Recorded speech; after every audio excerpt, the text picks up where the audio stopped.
Hi, welcome to Take Note, the Race for Lithium. Take Note is Asia Society India's series of in-depth explainers on emerging issues across economy, policy, and life. I'm Govindraj Ethiraj, journalist and founder of IndiaSpend and the Core, a business news venture. Today, we take a look at the race for lithium, which has become central to clean energy, electric mobility, and even national security, as we read about increasingly. It plays a vital role in powering everything from electric vehicles to smartphones, laptops, and renewable energy storage systems, and has become a strategic resource influencing diplomatic relationships, trade deals, and countries' relationships.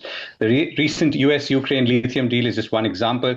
So to help us understand this race for lithium and what's going on, and more importantly, what lies ahead in this very complex world right now, we have with us Niharika Tagotra, Senior Research Specialist at the World Resources Institute, and Marina Zhang, Associate Professor at the University of Technology, Sydney.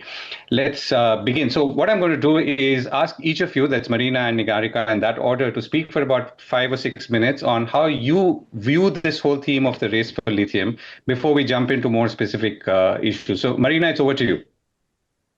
Thank you for having me. Well, I've been studying critical minerals for quite some while, largely from the angle of geopolitics.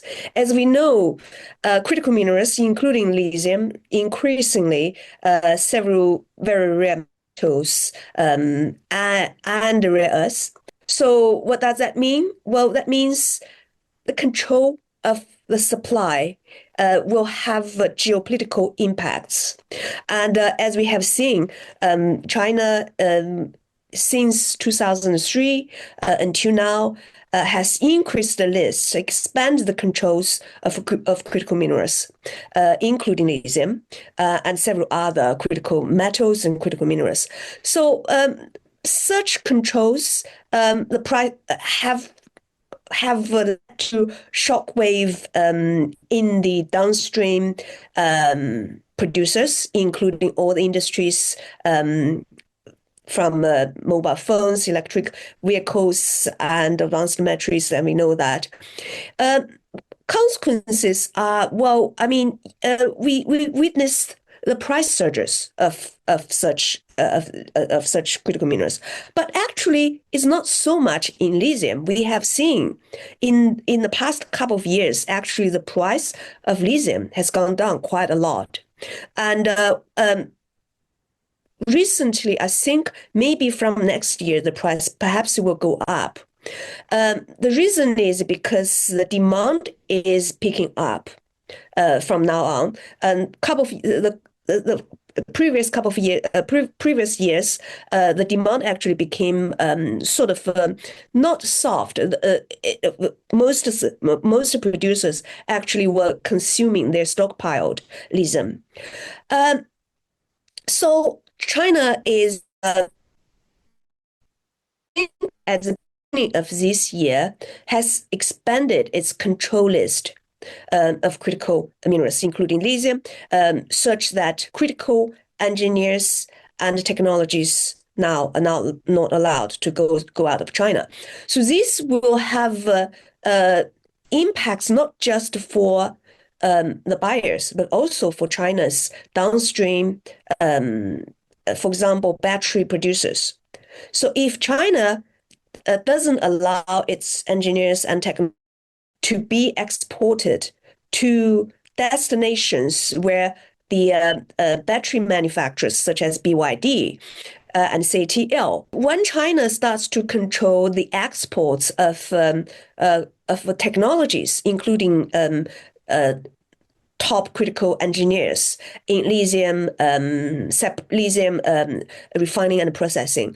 The impact is not just on the potential buyers in other countries, but also on China's own battery manufacturers. Because those countries, to sort of go through the tariffs imposed by both the US and EU, and they're planning to diversify their manufacturing facilities in other countries. But obviously, this is making such business decisions much harder. So this is one thing I think that requires a bit of attention. The second one, I think, when we think about China being a dominant supplier of lithium. Actually, China controls largely the refining and processing of lithium. But China actually faces its own vulnerability in the supply chain, as China relies, as we know, imports of lithium from other countries, including Australia. In fact, Australia is perhaps the largest lithium producer in the world, and China has also relied on imports from Latin America. We know the lithium triangle in Latin America, and extracting lithium actually is energy intensive business. So countries in Latin America, they actually sort of start to push back. And Australian has always, been the ally of the United States. Exporting lithium has been a sort of a politically sensitive business. So if all those countries stop exporting lithium, China will face its own bottlenecks in lithium production. But of course, China has its own reserves, just not as high quality as some imported ones. And another thing I think is we need to pay attention to is Chinese battery manufacturers. They have built its own suppliers from other countries. So they have been doing this for a long time. I mean, over a decade. So they do have their own reserves, but the critical point I want to make is lithium is not just a metal. I mean, it is the largest metal in the world. It is a geopolitically critical asset for countries, especially when we're sort of all countries are moving towards clean energy transition. So lithium is playing a very important role. Right. Okay. I'm going to come to Niharika in a second. If I can just pick up on a couple of points. One is when we talk about lithium, I guess people who don't know may use it interchangeably with other rare earths. So, for example, a lot of discussion around electric vehicles has been around magnets and neodymium. So, how are you allocating the priority or the importance of these minerals? I mean, lithium versus, let's say, the magnets, because all the car manufacturers have been talking about that, or other rare earth minerals. A couple of years ago, lithium was on the top of the list, and I think most countries adopted this strategic stockpiling method. So it seems. Lithium is not that it's not on the first priority, I would say, and you can see this from the commodity market of the lithium price. So I think,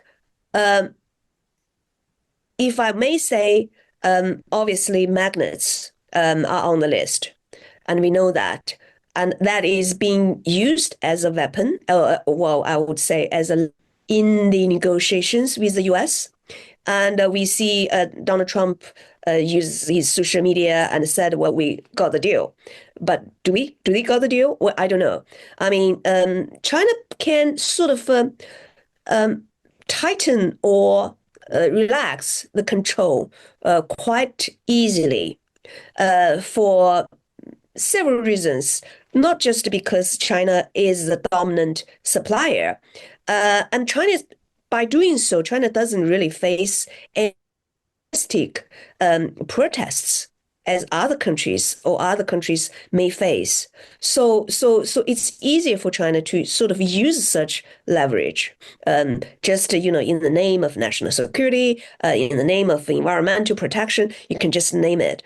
So I think magnets and several other critical metals, critical minerals, are perhaps more important, largely because they are more critical in defense use. So that's where China is targeting at the moment. Right, and you also said that lithium prices could go up later, but I'll come back to that. Niharika, it's Sure. over to you. Thanks, Govind. Thanks, Marina. I think from at my end, I primarily work on critical minerals, but from the point of view of energy transition and international trade. In fact, I've been looking at the international trading aspects of critical minerals quite closely. And, the perspective that I'd like to offer here is that when you look at the ecosystem around critical minerals, especially the global ecosystem around critical minerals, there are these two sort of blocks that emerge, which we call the core block and the periphery block. And right now, I think we are just heavily focused on the concerns of the core block, but nobody's talking about the peripheral countries. So nobody's talking about, say, Chile or Brazil or Argentina or, all of these countries which are supplying lithium, or nobody's talking about countries in the Southeast Asia, which are huge suppliers of, say, metals like cobalt, nickel, and this is where the international trading regime is brought into the focus, where our research sort of reveals that the problem might just not be restricted to the fact that there is a monopoly of one particular country over the processing of these minerals, but it also might have to do with the fact that the international trading regime around these minerals is extremely complex. It's very convoluted. It's not transparent at all, and that is what as countries from the global north and the south need to come together to work on.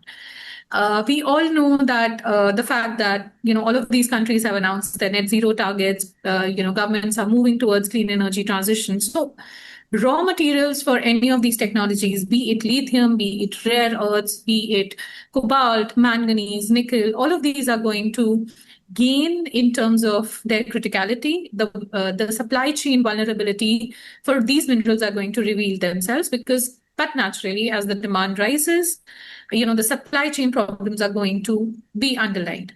Now, the problem here is, how do you address it? When we talk about China has been working on some of these aspects since the early 2000s. That is when I don't think any of the countries even thought about, how these minerals are going to gain in terms of their criticality. So that was a very forward-looking, very, very forward-thinking process, in terms of how the Chinese government thinks about the future. But now that we are here, what do we do about it? I offer, a perspective from, say, countries of the global south.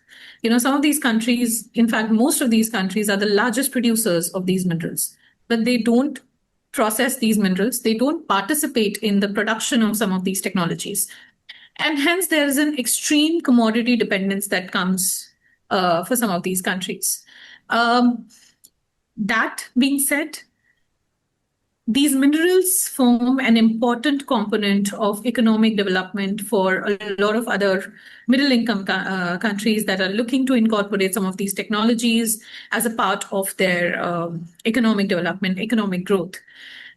And these countries also include a country like India, which is looking at, relying on critical minerals for its clean energy transition. We have announced a plethora of policies which are supporting domestic manufacturing of batteries, domestic manufacturing of solar cells, modules. But the large question remains, do we have the raw material for this? In recent news, we saw that there have been export restrictions that have been placed on rare earths, which is impacting, the manufacturing of some of these key technologies within India. So you have, the groups of manufacturers, industrialists going up to the government, telling them that the supply chain shortages are creating manufacturing shortages within the country. The solution perhaps lies in the fact that we need to sort of unpack how the international trading regime around critical minerals work. So do we have markets for critical minerals? The fundamental question is that. How does the trade around critical minerals happen? As of now, while these minerals are nationally owned, they are being mined, they are being processed, they are being converted into technologies by some of the private companies, largest private conglomerates from countries like China, US. They are in these countries mining these minerals and using them for domestic purposes. So 80% of these minerals are mined and processed through long-term contracts. Only 20% of these minerals are traded on spot markets. When only 20% are traded on spot markets, the amount of the level of transparency around their trade is nearly negligible. There is no, if a mineral is mined at, say, $8 per ton, but is sold at, say, $80 per ton. So there is a 10 times escalation in prices. Where is that escalation coming from? How much of that money is going to some of these, these countries that are the original producers of these minerals?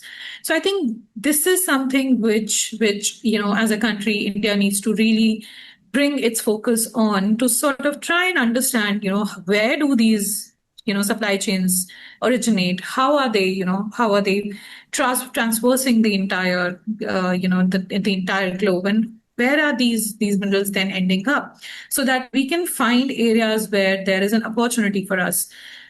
We have started the Kabil joint venture, but how much of it is actually focused on supply chain diversification? How much of it is actually focused on, bringing in price transparency, bringing in contract transparency? So all of those aspects are something that, as this middle income country that is looking at, incorporating these minerals for the production of some of these technologies, these are the aspects that I think we need to focus on. Right, thanks for that. So if I can just go back to one of the points you made earlier. So you talked about cobalt, manganese, and nickel. So, and are you saying that when we think about the rare earth supply challenge, we should be thinking about all of these minerals together and not just, for example, lithium or magnets or magnet-linked rare earths that I was alluding to earlier? Absolutely. In fact, if you look at the mineral composition of, electric vehicles, or battery energy storage systems, or solar panels or modules, there are groups of metals and minerals which are used, in some of these technologies. These are not just limited to lithium, or these are not just limited to rare earths, but there is a huge amount of cobalt that goes into, the manufacturing of these technologies. Copper, a huge and very important. But are we seeing? Are we seeing similar supply challenges in these areas as well? Yes, we are. Okay. Yes, we are. We are. For manganese, for nickel, all of these, the International Energy Agency, in fact, defines, a group of, say, 20 odd minerals as critical. For India itself, we have defined 30 group of minerals as critical. Right. So let me supplement that question. What I mean is there a supply challenge in the geopolitical context that we are talking about in the last, few months? There is. Okay. And it, for each country, it differs, because, say, for India, supply of graphite is not a challenge because we domestically produce it, so we don't need to import it. But for a country like, for Europe, supply of graphite may be a challenge. In fact, for Europe, copper supply is a challenge. So they have this entire, ecosystem around copper recycling that's going on, where they want to reduce, primary dependence on a metal like copper. So Right. For us, that might not be a challenge, but, how we define critical minerals depends, it differs from one country to another. Got it. Marina, let me come back to you. So just to, clearly define the mining of the minerals, the processing of it, and then obviously the export of it. So I know, for example, that some of the processing of rare earths that happens in China is imported even from countries like India, because we don't have the processing capacity or as much processing capacity. And you've talked about Australia, which is much bigger in any case. So can you draw that map for us today in terms of, again, if you were to look at the top 3 or 4 rare earths, including lithium, how does it look like? I mean, I know China is 90% of processing, but if we were to see or start seeing shifts, how could that move, as in the processing followed by, let's say, the mining and so on? Well, China's dominance is really in the processing technologies. So for many of those minerals, China actually relies on imports. For example, cobalt, you just mentioned, is largely from Congo in Africa, and nickel is largely from Indonesia. And China has joint ventures with the largest nickel miner in Indonesia. And lithium is the reason lithium is sort of and the spotlight is because the demand for lithium is highest, because if you look at the battery, as Niharika mentioned, well, many minerals, magnesium, cobalt, nickel, lithium, all include graphite, but lithium is the main element. Battery technologies is advancing in such a way that some of those minerals can be how to say, you don't need to use them, so you can find alternatives, and the quality of the batteries in terms of the capacity won't have much influence. So China is making very strong progress on that front. Niharika just mentioned something that I think that is really very, very interesting. You're talking about the market for these critical minerals.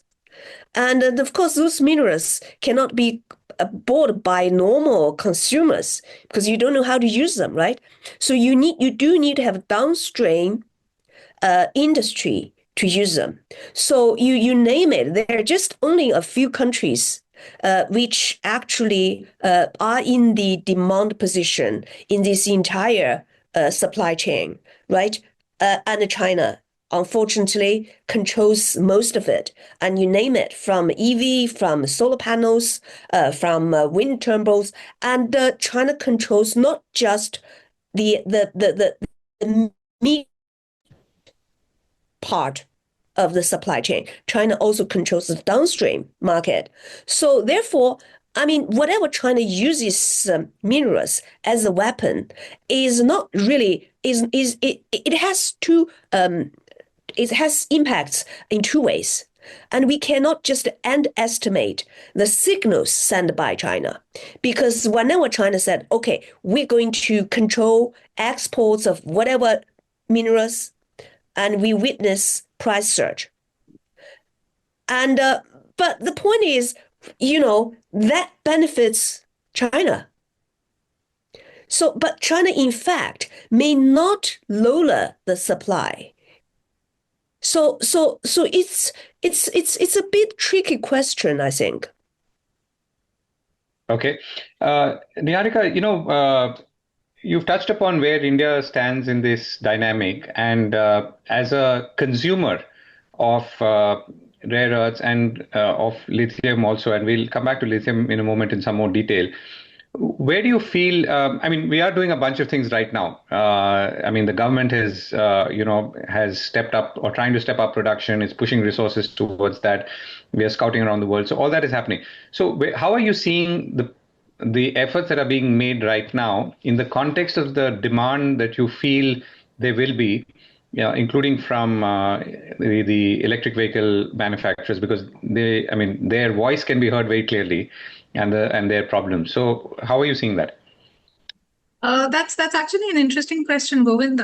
In fact, in one of our research papers that we put out last year in 2024, we did the demand estimates for India in terms of its clean energy transition for a group of these minerals, and the demand for lithium, in terms of correlating it with India's net zero goals, we realized that in 2050 the demand is going to be at least 30 times what we have today.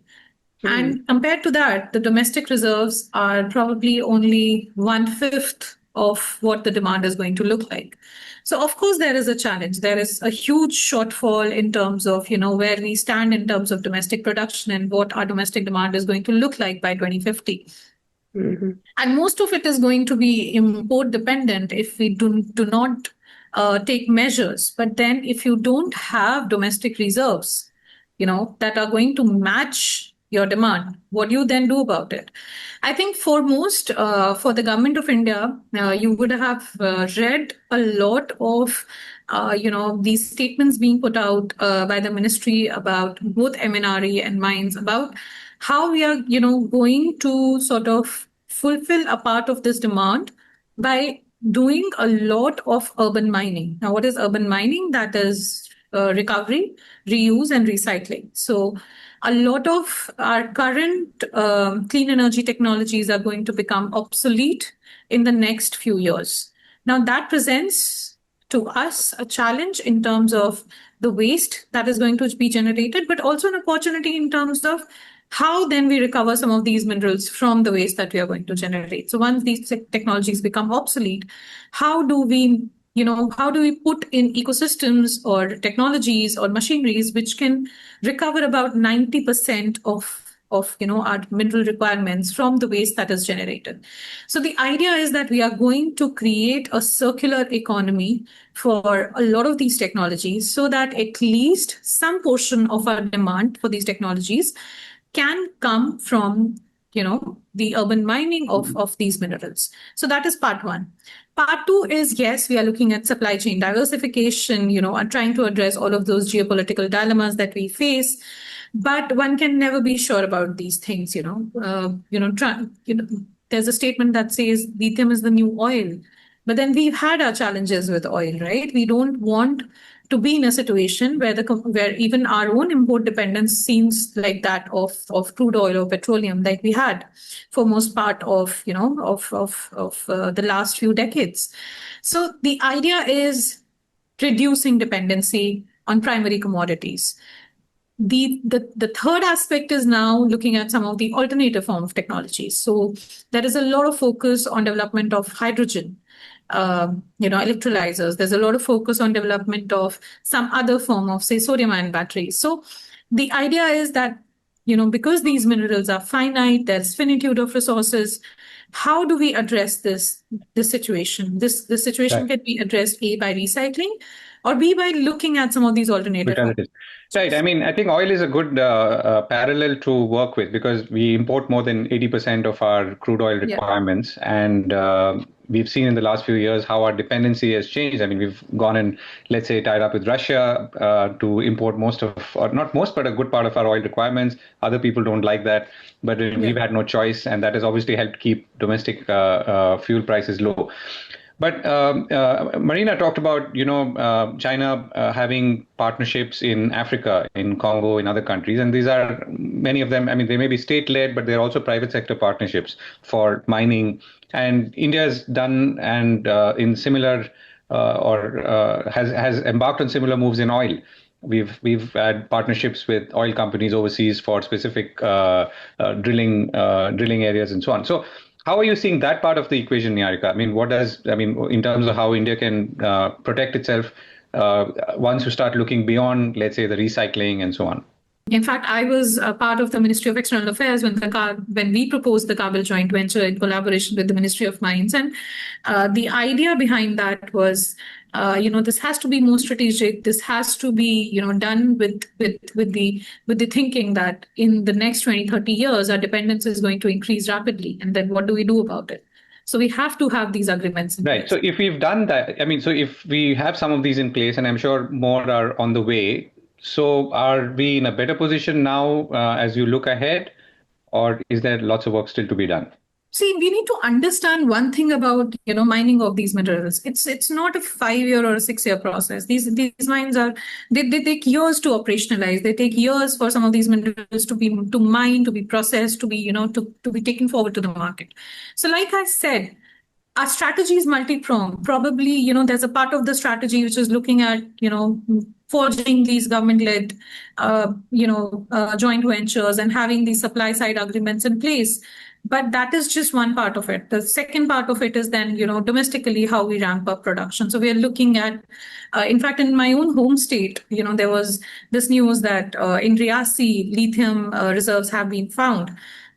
And efforts are being made to understand how commercially extractable they are. Do we have interest from the private sector? Are they interested in mining these minerals? And also because it's a geologically a very, very fragile area. So how do we address that? So, that's another part. The third part is then recovery, recycling from the current technologies. And then, of course, looking for more innovation and more alternative forms of fuel.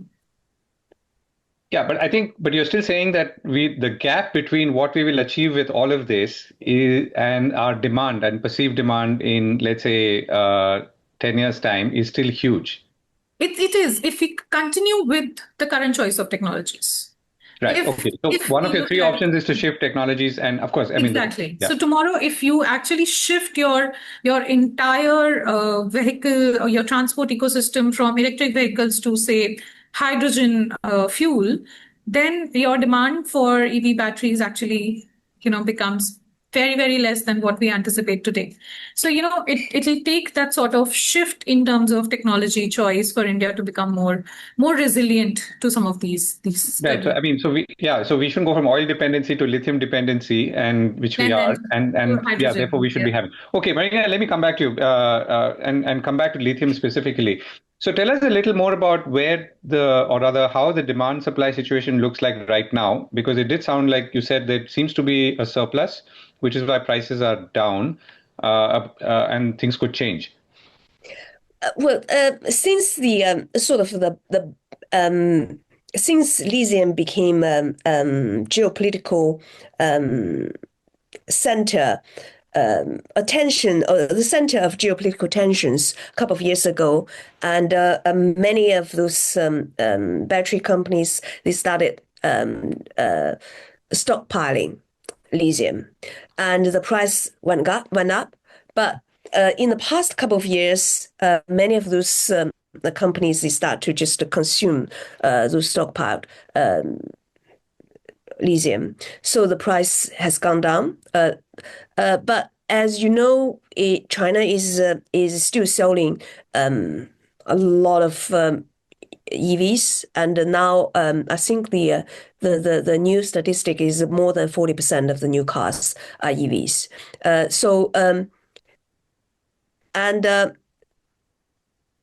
And also the first batch of EVs sold in China, some of them sort of reaching the time of getting the batteries replaced or recycled or whatever. So the demand, it seems, is picking up after they finished the stockpiled lithium. So that's one of the reasons. So I was actually in Sydney. There was a new Chinese EV called Jike. They opened the third showroom in Sydney. It was really impressive. I mean, I agree with Niharika just said. Chinese government actually had this long-term vision, a long-term strategy more than 10 years ago. It's about at the beginning of this century. Exactly for the reason that China concerned its reliance on imported oil was over 2/3 of its oil production or oil consumption. So they considered that was beyond the sort of safety threshold. So the government started to develop EV, and of course lithium-ion batteries exactly at that time for that reason.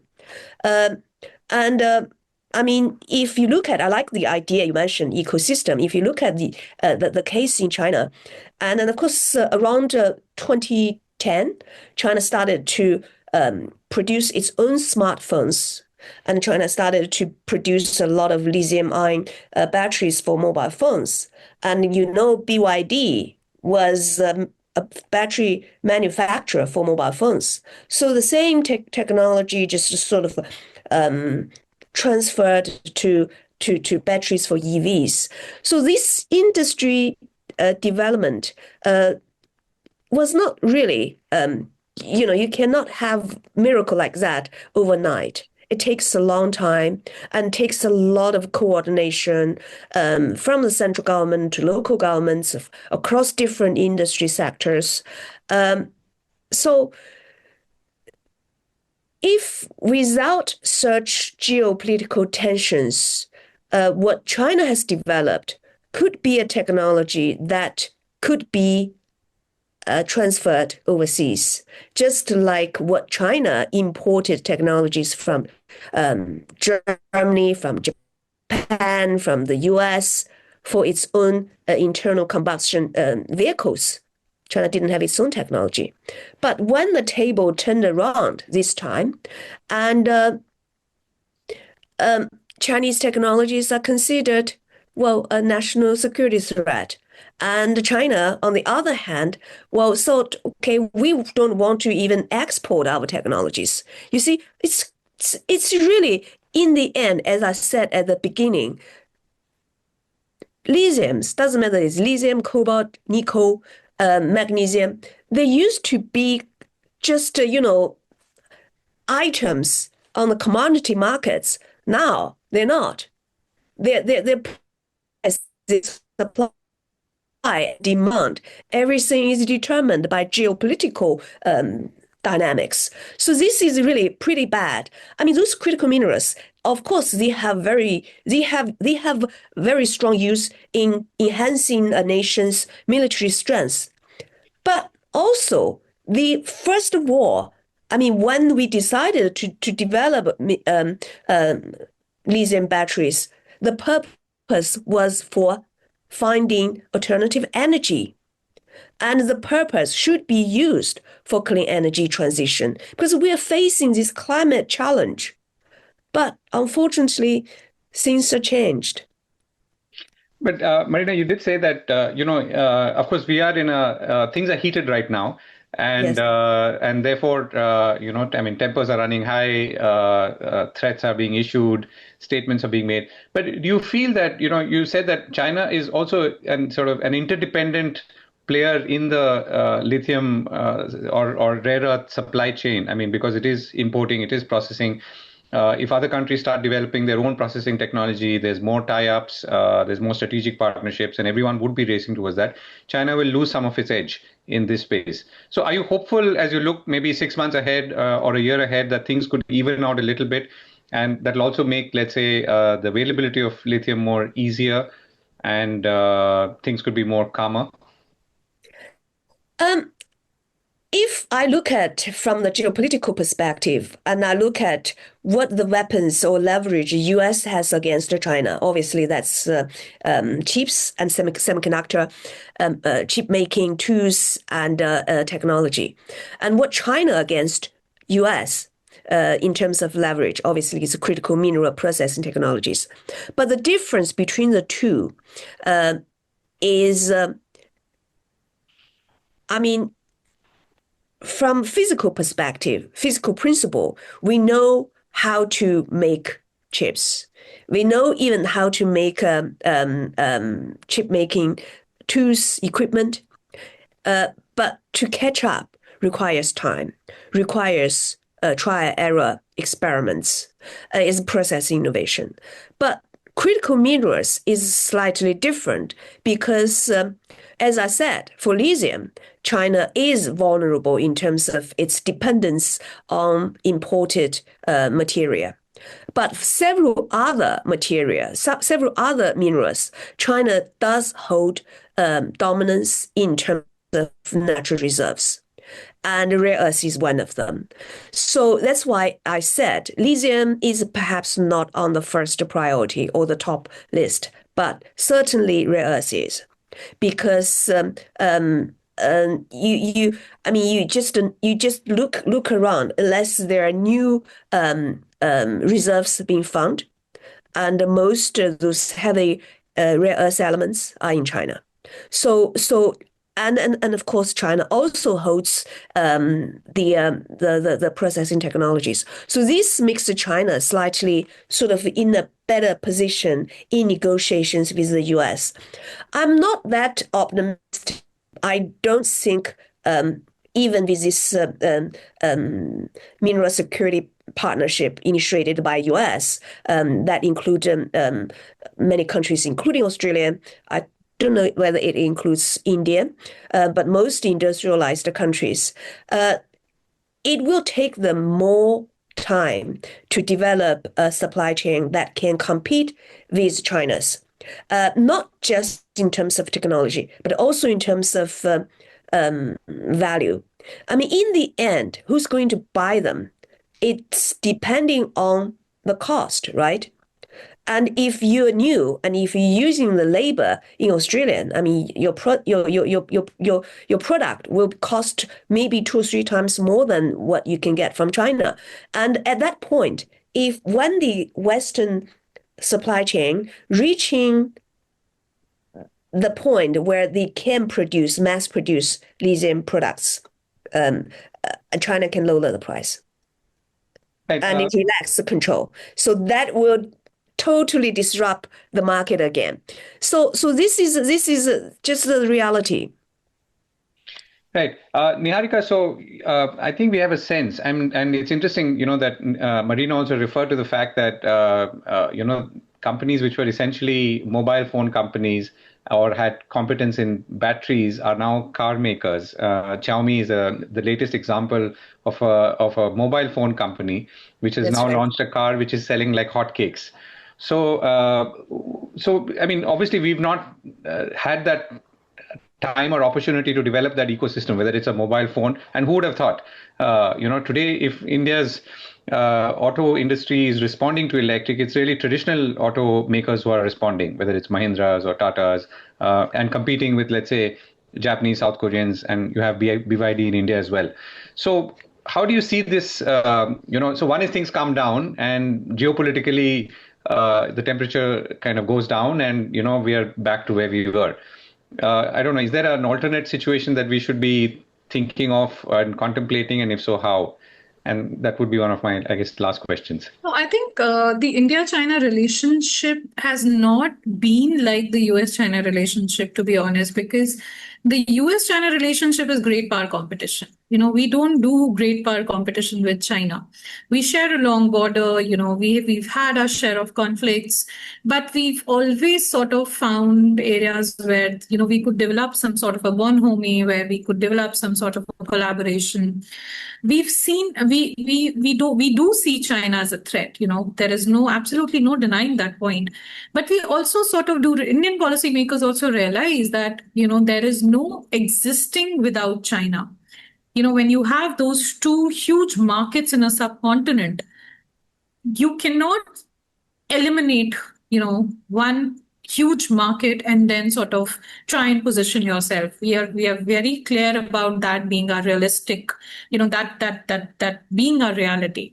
And I think that is how the Indian policy around China has always been. Say, be it strategically, be it economically, we've always found areas of collaboration. And I think even, how US interests change every time the government changes there, we are well aware of how we cannot depend on, one country or one great power, to sort of hedge ourselves against the other. So that is how realistically we operate with respect to China. So even if things do calm down, like you're saying, that, even if, this whole trade war situation sort of calms down, even in the midst of all of this, I'm sure the Indian policymakers are looking for areas where we can sort of reach out directly to the Chinese suppliers and, sort of form those B2B collaborations or those joint ventures. Because the idea for India has always been that, we are more interested in what serves us, our domestic interests, our national interests, rather than being used as a pawn by somebody in the broader geopolitical game. Right? And that geopolitical game is playing itself out right now for critical minerals. And India is extremely well aware of this situation. And, I will not be surprised if you tomorrow see a B2B, a venture or a B2B agreement that is being signed or between, suppliers from China and manufacturers in India. So I'll not be completely surprised by something like this if that comes up. Because realistically, that is how things are looking for India. And that is how they should be, right? So, I don't see, at least from Indian point of view, I don't see the situation or the policies drastically changing themselves according to how the geopolitical picture changes. So, we are going to be more we are going to be more calibrated. We are going to be more one step at a time. Right. We And, have and to you do said, I that. mean, the concurrent efforts are ongoing in any case. So let's round off by looking at, Marina, you referred to it, that this whole thing becomes important in the context of green energy transition. And that is something which is a common goal for all countries. I mean, selling cars is one part of it, or a subset of it, but the larger thing is green energy transition. So any last thoughts on how we should be looking at this whole challenge of lithium and the race for lithium, as we started by talking about it, in the context of green energy transition, and what should we be maybe doing differently or looking at differently as we look ahead? Well, I wrote an article with a colleague last year, and we're arguing that I mean, for each individual country, let's say in Asia Pacific, if for them to form a partnership with China, and they feel that relationship is not sustainable because of the disparity in power between China and an Asian country, including India, for many reasons. But Asia Pacific actually can, especially ASEAN countries, can form a kind of coalition to work together with China. And if China seems a threat to a single country, but China cannot be a threat to a bunch of countries, especially in Asia Pacific, because China is not that silly to mess up the relationship with all neighbors. So if that kind of partnership can be forced, and China actually could share the technology and using the resources with those countries and the labor of those countries.